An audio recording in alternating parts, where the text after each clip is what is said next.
vector chapter we have to see today the direction, angles, direction ratio and direction. तीन part काम हो गए कारण most of the topic vectors has been deleted, मतलब last two topics has been deleted. So इसमें अभी 3 dimension जो है बहुत कवर हुआ है.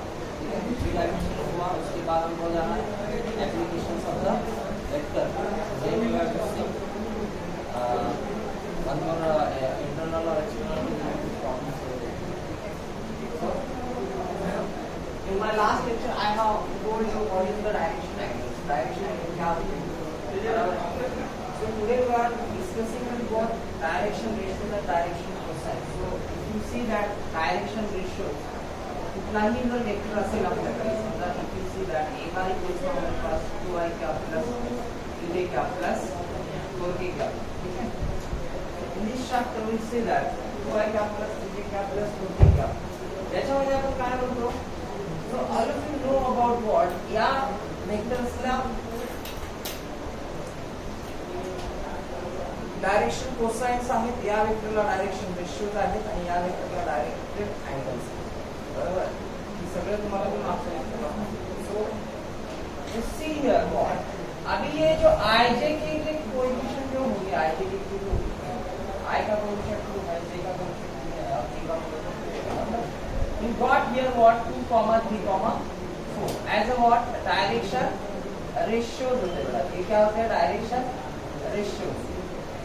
तो आता काही मुलांना as you know about the how to calculate direction ratio to cosine, cosine to ratio सगळ्यांना माहिती आहे. काही जणांना टॉपिक माहिती आहे. So ratio cosine अगर हमको क्लियर करना है तो it is very clear to say that पिछली बार भी मैंने बताया था कि भाई अगर आपके AB से अगर डायरेक्शन रेशियो है, AB से अगर आप फिर कौन है भाई डायरेक्शन रेशियोज है and you want to calculate LMN direction cosine निकालना है हमें, तो इसके बारे में हमको मालूम है. यू वांट टू कैलकुलेट एक लाइन के डायरेक्शन रेशियो ये है, उसके डायरेक्शन कोसाइन ये है, तो ये मिलेगा a divided by under root of a square plus b square plus c square I mean equals to what b divided by under root of a square plus b square plus c square and n equals to what. ठीक है, so you know that infinite numbers of direction ratio होते हैं और direction cosine कौन सी line की एक और e2 only one direction cosine. तो relation between direction cosines and its angle, मतलब direction cosines and direction angle तो अभी सभी को पता है. अल्फा बीटा गामा जो होंगे वो हमारे को होंगे बड़ा डायरेक्टेड एंगल होंगे. cos alpha cos beta cos gamma को हम स्मॉल n स्मॉल n. ठीक है, तो problems is being before direction ratios and cosines आपको आपल्याला बघायचं आहे आपल्याला याच्यामध्ये. So see the problem number first here. तो प्रॉब्लेम नंबर ये है कि भाई direction cosines of y axis काय पाहिजे काय असते. फर्स्ट क्वेश्चन ये वो directions of cosines is what of y direction cosines of y axis क्या होगा.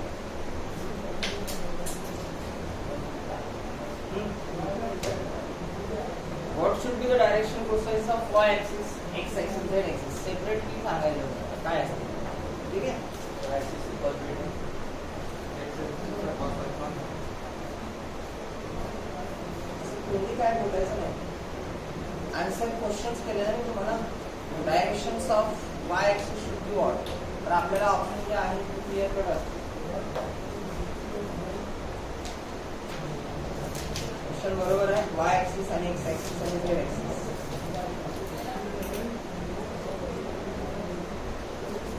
0 1 0 1 0 0 0 0 1 0 1 0 काय असते. What should be the direction cosines of y? हां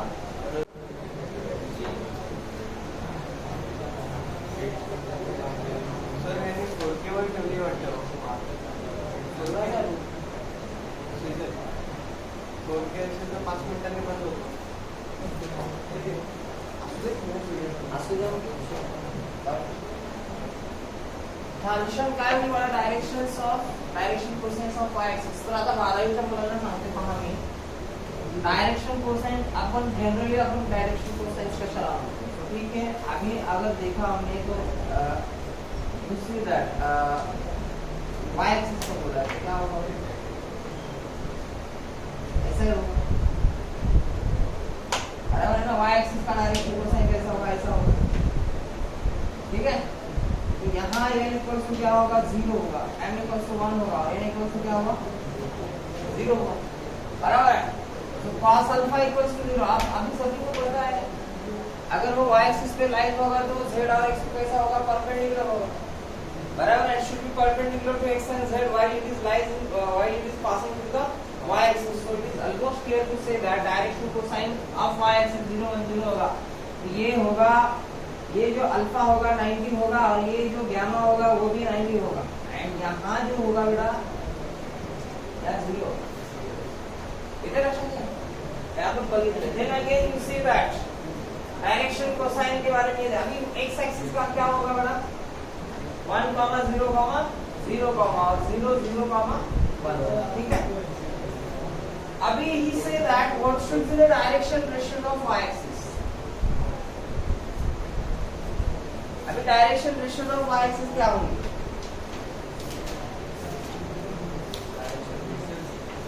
हाँ तो डायरेक्शन रेशियो चाहिए तुम्हारा अपने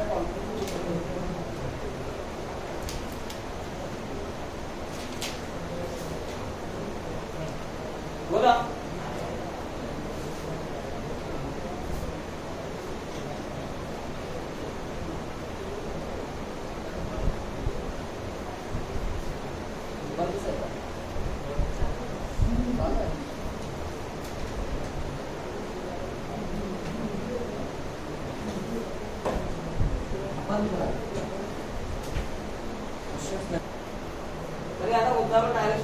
direction angle.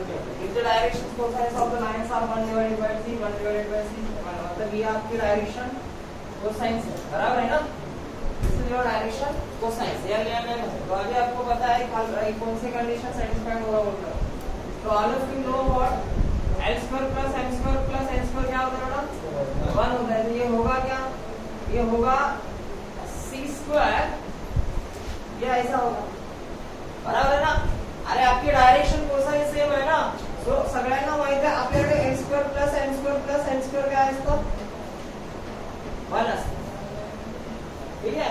ये आपका 11 है, 11 म्हणजे काय झाला डायरेक्शन कोसाइन, ये इसका एडिशन 1 होता है, तो भाई ये कैसा होगा, instead of 1 divided by c मतलब होगा 1 divided by c², 1 divided by c² + 1 divided by c² = 1 and base denominator same है, तो 3 डिवाइडेड बाय c² = क्या मिला 1 मिला, तो c² = क्या मिला भाई, option should be what B option से।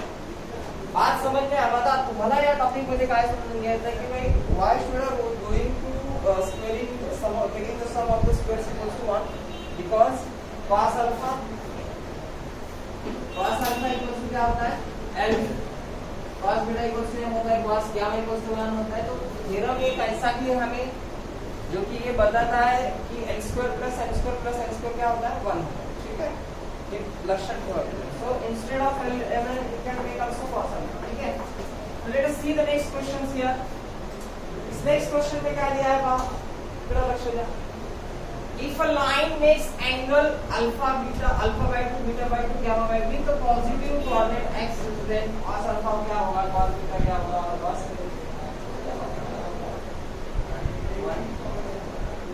क्या होगा 1, क्यों 1 क्यों होगा बेटा 1 ये माहिती है ना प्लस अल्फा हां cos अल्फा है ना, त्याला असं लिहा की 1 - 2 cos² अल्फा by 2। तो ठीक और यहाँ देखो आपका डायरेक्टेड एंगल इस सेकंड क्वेश्चन में क्या है, अल्फा by 2 है। आपका डायरेक्टेड एंगल यहाँ है अल्फा by 2 है, बीटा by गामा by 2, बराबर, ठीक है। तो हमको निकालना है cos alpha, cos beta, cos gamma, मतलब हमको डायरेक्शन कोसाइन ऑफ एडिशन निकालना है, बराबर है ना। दिस इज डायरेक्शन कोसाइन, इनका आपको निकालना है एडिशन, तो addition of the direction cosine निकालना है। But remember that this is not a square, this is just direction cosine. अगर सम ऑफ द स्क्वायर रहता तो ये वाला होता, क्वेश्चन के लिए क्वेश्चन कैसा दिया है इनका ऐसा सेपरेट निकाल। तो इंस्टेड ऑफ अल्फा कौन है भाई अल्फा by 2, तो यहाँ देखिए ऑप्शंस क्या है 1 -1 2 3, यहाँ देखिए इसका सॉल्यूशन देखिए, तो भाई cos alpha by 2 plus cos beta by 2 plus cos gamma by 2 addition of this two. तर आता सगळ्यांना माहित आहे काय cos स्क्वेअर आणि cos स्क्वेअर हे स्क्वेअर आहेत ना. अल्फा बाय 2 बीटा बाय 2 चे स्क्वेअर चे ऍडिशन मध्ये येते. तो पण तिकडे स्क्वेअर नाही. So all of you know that सगळ्यांना काय माहिती बाळांनो हे आपल्याला असं काढ. अच्छा you mean to say that आपल्याला हा फाइंड आउट करायचा आहे. हां.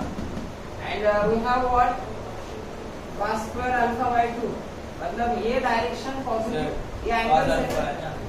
cos स्क्वायर अल्फा बाय 2 बरोबर आहे तुम्हाला. cos square beta by 2 plus cos square gamma by 2 हे आपले डायरेक्टेड अँगल्स आहेत म्हणजे हे आपल्याकडे इक्वल्स कोण आहे बाळांनो आणि आपल्याला हा फाइंड आउट करायचा आहे. बराबर है ना.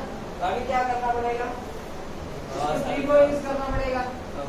ट्रिगो का फॉर्मूला कौन सा 1 plus cos 2 cos square alpha by 2 minus 2 cos square alpha bye minus 1 मतलब मैं वही बोल रहा था कि भाई 1 प्लस cos अल्फा क्या होता है. ठीक है तो ये देखो यहाँ फॉर्मूला कौन सा है 1 प्लस cos अल्फा क्या होगा 2 cos स्क्वायर अल्फा बाय 2 होगा. तो हमारे पास कौन है ये है ना तो यहाँ क्या मिलेगा यहाँ 2 यहाँ नीचे आएगा. So cos square alpha by 2 equals to क्या मिलेगा हमको 1 plus cos alpha divided by समझा ये मिलेगा. बराबर है ना. येते ना आपल्या सगळ्यांना लक्षात. So what we get here instead of this what we get cos square की जगह हमें क्या मिलेगा बेटा 1 प्लस cos अल्फा बाय इसे डिवाइडेड बाय 2 वहां इधर ऐसा लगेगा काय 1 plus cos alpha divided by 2 ये होगा 1 plus cos beta divided by 2 1 plus cos gamma divided by 2 half बाहर निकला भाई हाफ बाहर निकला तो ये निकला ऐसा फिर निकला. तो यहाँ क्या है बेटा अब ये इक्वल्स कौन है 1 है. तो यहाँ क्या हुआ बेटा cos alpha cos beta plus cos gamma equals to क्या हुआ 1 है. तो यहाँ क्या राइट को क्या आ सकता है यहाँ राइट ला काय आहे वाला 2 बस काय 2 येईल 1 मायनस तिकडे घेऊन जा. सर 3 2 आहे की प्लस आहे. प्लस आहे ना हा प्लस आहे आता माइनस में नहीं. ओके. तो ये हाफ कॉमन निकाला था हमने आंसर माइनस आंसर माइनस में. तो आंसर शिफ्ट टू व्हाट देखो यहाँ 2 यहाँ आगे जाएगा 2 माइनस 3 अब ये इक्वल्स क्या होगा नहीं ये नहीं माइनस वाला नहीं करते. आता इस कुठे घेऊ रे मी हा वरचा प्रॉब्लेम झाला ना आपला त्याला पूर्णच पडा. हे बघा रे पुन्हा एकदा सांगतो बाळांनो प्रॉब्लेम कसा होता तर you have given the directed angles and you want to do that this प्रॉब्लेमचा कन्सेप्ट होत आहे फक्त फिरून अँगल विचारायचं बरोबर आहे असंच परीक्षेत असतं. अगर ये डायरेक्शन डायरेक्टेड एंगल है तो इसका डायरेक्शन कोसाइन क्या होगा भाई cos square alpha by 2 plus cos square beta by 2 plus cos square gamma by 2 equals to क्या मिलेगा 1 मिलेगा. तर आता आपल्याला हा काढायचा. सो आपल्याला ट्रिगो माहितीच आहे याचा काय होईल 1 plus cos alpha divided by 2 1 plus cos beta divided by 2 and 1 plus cos gamma divided by 2 equals to ये 1 होगा वही ये 1 हाफ निकला है और ये बन गया 1 प्लस अब ये सभी 3 प्लस होगा ये cos alpha plus cos beta plus cos gamma हुआ इक्वल्स टू 1 हुआ. ये 2 यहाँ मल्टीपल होगा और ये 3 माइनस होगा मतलब finally we did here what cos alpha cos beta plus cos gamma equals to क्या होगा 3 माइनस 2 माइनस 3 होगा that is what minus. So answer is what -1. इसका आंसर क्या आएगा बेटा इसका आंसर -1. बेसिकली बोर्ड को जो प्रॉब्लम था ना कि what is cos two alpha cos two beta cos two gamma उसी का आधा है इस प्रॉब्लम में. ठीक है. Now let us see here the third question. If a line in a space passing through the point, then its direction cosine perpendicular to what? Very tricky question it is. Question खूप tricky आहे फक्त याला knowledge पाहिजे. काय if a line in a space passes through पहा इथं काय म्हटलेलं आहे. If a line in a space passes through this point, मतलब line is passing through two points, then its directions cosines. Then its direction cosines बोला है. Now you see that direction cosines क्या होगा, इसका डायरेक्शन कोसाइंस क्या होगा. तो almost you know that x1 minus x2 बेटा. So almost you know that x2 minus क्या होगा, x1 इसका डायरेक्शन रेशियो होगा. बात समझ में आ रही है. z2 minus z1. If a line is passing between 2 points, then direction ratio of these 2 points क्या होगा, x2 minus x1, y2 minus y1 and z2 minus z. बराबर है. तो अगेन ही से दैट अभी देन इस direction cosine होगा. अभी मुझे बताओ कि भाई दो पॉइंट में अगर लाइन पास हो रही है तो उसका direction ratio x2 minus x1 में होता है. उसका डायरेक्शन कोसाइन क्या होगा, ऑब्वियसली क्या होगा, x2 minus x1 का स्क्वायर और डिनोमिनेटर में इसका मैग्नीट्यूड होगा. बराबर है. तो इज प्रोपोर्शनल्स टू बोला है, डायरेक्शन कोसाइंस प्रोपोर्शनल्स. अभी डायरेक्शन कोसाइन प्रोपोर्शनल्स हो रहा है. प्रोपोर्शनल का मतलब मालूम है, जस्ट लाइक और पैरेलल हो रहा है. बराबर है. हमारा काम कर रहे हैं पैरेलल लगाएगा. तुम्हें सांगा अभी ये 12th स्टँडर्ड का वेक्टर उतना हुआ नाही. आप तो बताओ. यहाँ देखो आप प्रश्न कळले तुम्हाला 2 पॉइंट लाइन क्रॉस होते त्याच्यामध्ये डायरेक्शन रेशियो काढतात, त्याच्यावर डायरेक्शन कोसाइन्स पण काढतात. बरोबर आहे. But he says that its direction cosines proportionals to what म्हणलेलं. सो याच्यामध्ये तुम्हाला काय वाटतं, काय आन्सर येईल, what should be gives. Proportionality कशी असते ना, proportionality it is along with what. विचार करा तुम्हाला येईल. मी थोडंसं सांगायचं आहे की तुम्ही विचार करा, तुम्हाला करता येईल. थोडासा विचार.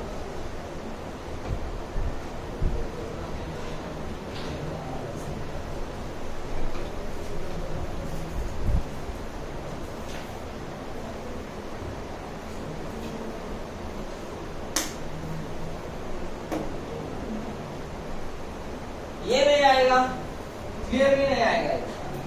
क्योंकि डायरेक्शन कोसाइन प्रोपोर्शनल टू ई क्वांटिटी में ये मल्टीपल नहीं हो सकता. भाई इसको इसका मल्टीपल, ये इसका, ये इसका, ये मल्टीपल ऐसा नहीं हो सकता. पहली बात ये स्क्वायर में ऐसा मामला नहीं हो सकता. आइदर सी और डी क्वेश्चन का आंसर है. आपको क्या लगता है वो बताओ. हमको लगता है सर डी को. सी का डी. डायरेक्शन की तुम्हाला आठवते तुम्हाला मी काय बोलले होते, direction cosines and direction ratio मध्ये काय फरक सांगितला होता तुम्हाला. डायरेक्शन रेशियो इन्फायनाइट नंबर्स असतात आणि डायरेक्शन कोसाइन त्यातलाच एखादा असतो.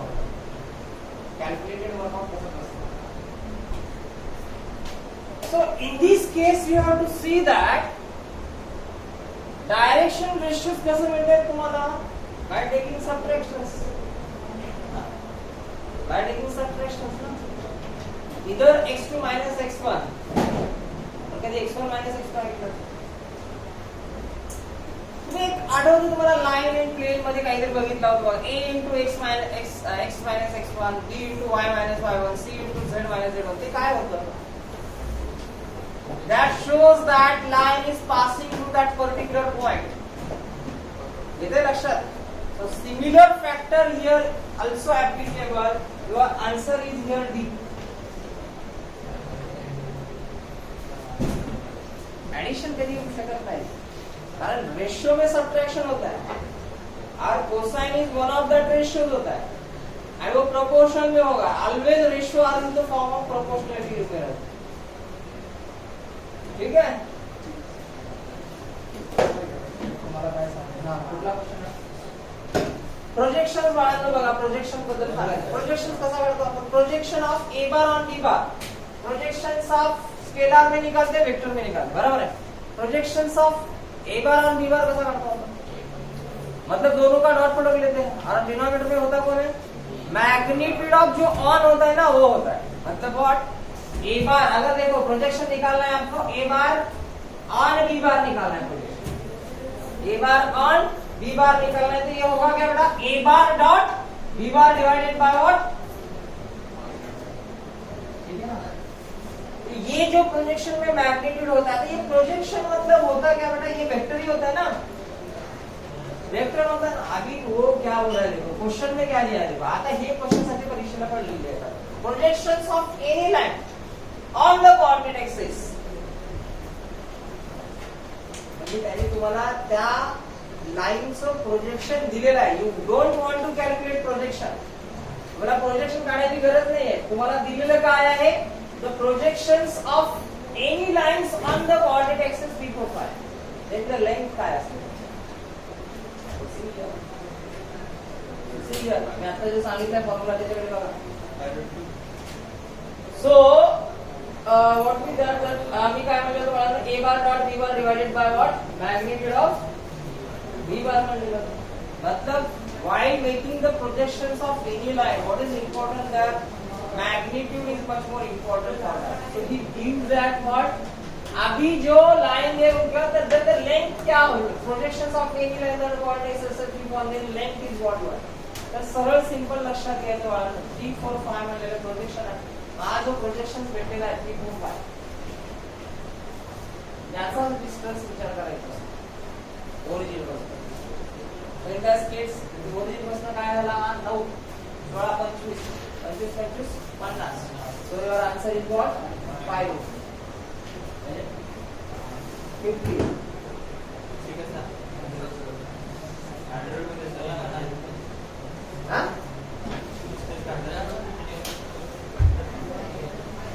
ह्याच्यात काय फरक आहे.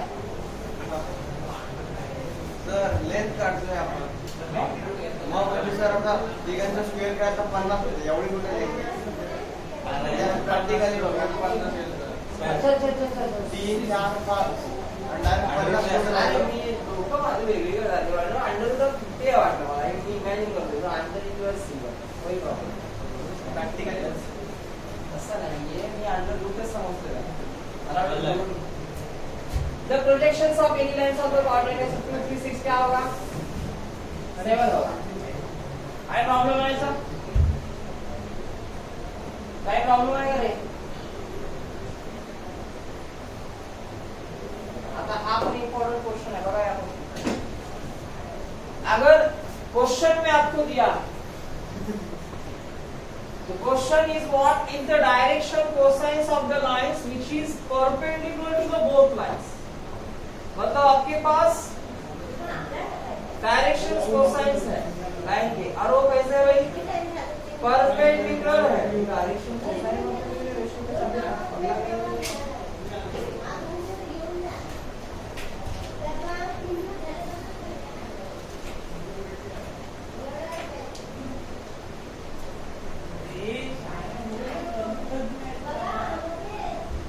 so I think there should be some mistake while writing this question. क्योंकि रेशियो में कोसाइन के साथ डिक्लेयर कर रहा हूँ ना.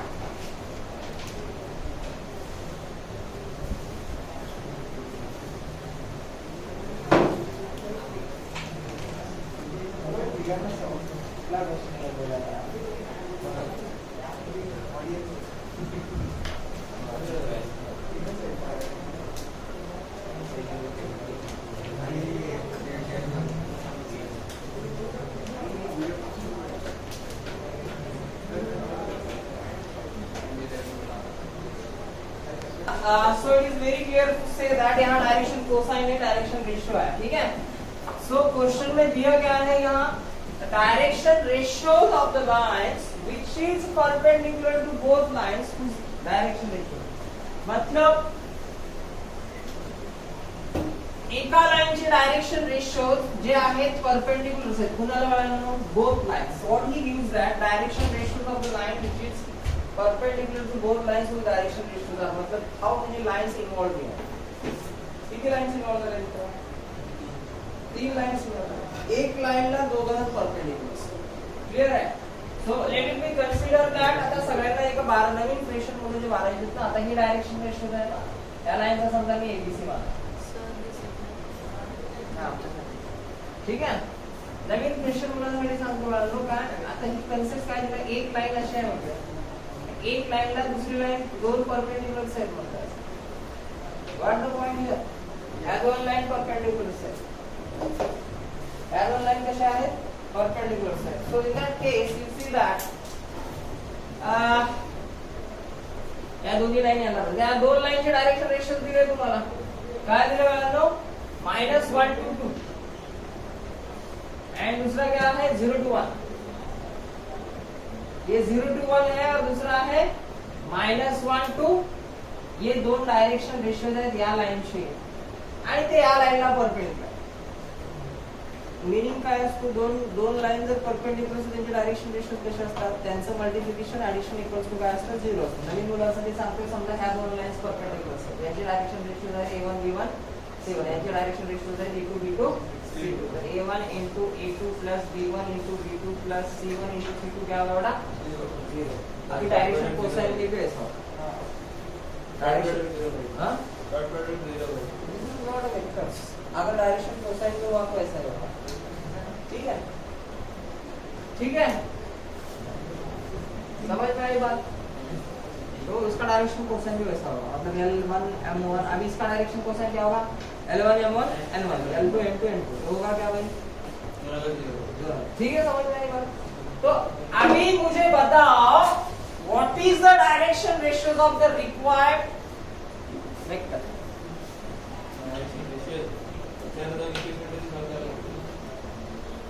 आपको दिया है क्या वेक्टर डायरेक्शन रेशियोज का?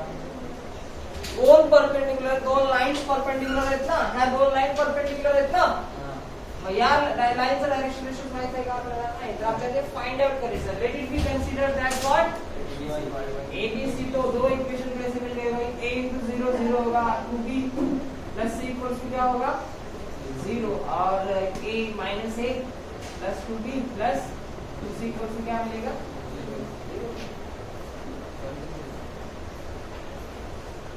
कोई प्रॉब्लम है इसमें? ये क्या कैसा सॉल्व करोगे इसको? और एक ये चाहिए, और एक ये चाहिए. क्यों ये ऐसा होता है. नहीं सॉल्व कर सकते? क्यों, कैसा करते? तो वर्तमान खाते दोन्ही इक्वेशन आहेत ना. हाँ पहिले सर ते दोघांना ऍड करा, सबट्रॅक्ट करा. ये लोग पूरा बोल. हां, एक व्हॅल्यू भेटेल a ची. काय नाही भेटेल. अरे सी 2 है, इकडे एक आहे. डिटरमिनेंट मेथड ने सॉल्व करा, बरोबर ना? डिटरमिनेंट मेथड ने सॉल्व करूया. 0 डिवाइडेड बाय क्या होगा भाई? 0 डिवाइड 2 1 2 2. बरोबर है रे? 2 डिवाइडेड बाय व्हाट? आ जाएगा रे? 0 1 -1 2 and 1 डिवाइडेड बाय क्या होगा? 0 2 -1 0 2 -1. ये आपके डायरेक्शन प्रोसेस आलं लक्षात? अशाच पद्धतीने सॉल्व केले ना आपण.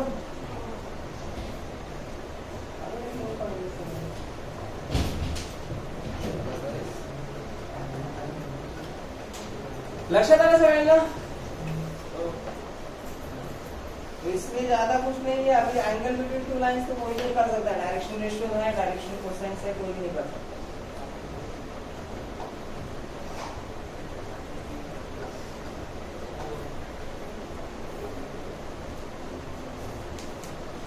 ठीक है, स्टॉप करो.